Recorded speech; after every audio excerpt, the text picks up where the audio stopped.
The thing that has created the most energy in your life, even if it's been negative, is what you are called to transmute into the positive. And the question to ask yourself is not, who do I need to convince, or what story do I need to be telling? It is, how can I align my life and the means with which I do my work with the vision of the healed and whole world that I know needs to be created. There's this very clear line from the moment that I was born. I really, from even my earliest memories, had such a deep sense of the energy of other people, of this sense of, why aren't people getting along? Because I was seeing these conflicts play out in my family and the people around me, in the world, and I just had this deep sense that there had to be a better way, and that has really driven me.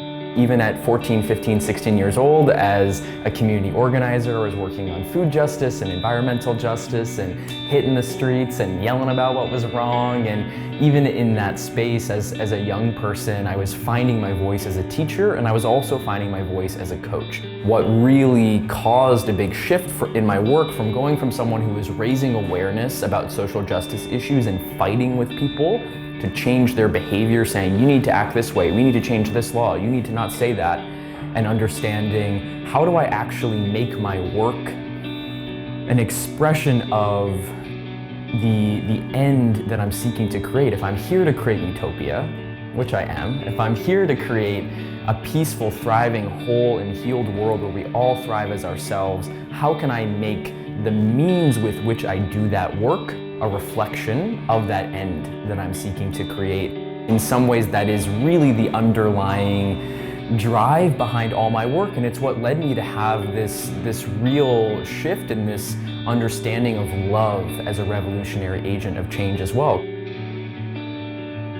So why does everything seem so intense on the planet right now? And why does it seem like we have this duality of more and more people are conscious, and also there's more and more fighting and disaster and climate change and violence and all of that? You're here for a reason. Who benefits from the story that you're not here for a reason? Like, it's very depressing to think that you're just here to witness the destruction of a planet that has no purpose for existing anyway. So really feeling into, yes, I am here for a reason. I chose to be on Earth at this time on some deep soul level to participate in the healing of the world. And my mission is exactly all that messed up stuff that happened to me. What is the greatest pain of your life? What is the greatest injustice you have experienced? Your medicine for the earth is your transmutation through that. The greatest violations I've experienced in my lifetime have been the absence of love and the distortion of love. And so what am I here to teach? Love. Every next generation on earth has always come in and said, ooh, look at all these problems. We gotta clean this up, right? And that was my experience. That's the experience of the people coming after me. And we do have that power to completely transform our earth. And we're all just starting to answer. It's like, boom, this is what I'm here to do. And even if you're in tension about what you're supposed to be doing, that tension in and of itself speaks to the level of the call that you have.